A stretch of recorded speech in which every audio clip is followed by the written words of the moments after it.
významu tejto udalosti, aby sme to ako nedali pod koberec, lebo predsa len to bola významná udalosť.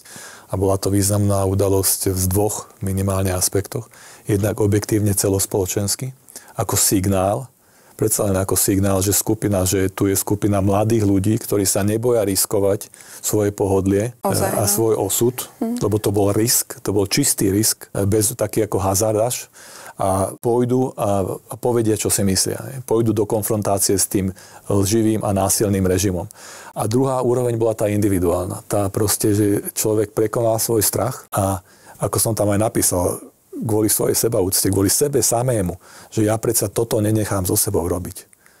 A je mi to dôležitejšie ísť tam, ako sa báť a o tú skivu chleba a pôjdem tam pre svoju dôstojnosť. A nech si robia za mnou, čo chcú. Ale ja im to pôjdem povedať. Čiže toto na tej individuálnej úrovni, myslím, že všetci, ktorí tam boli, toto cítili, že sa podarilo a že proste postúpili o krok vyššie v takej tej svojej sebadôvere a svojej sebaúcte ďalej. Čiže to bolo podľa mňa ako docela veľmi dôležitý a formatívny krok.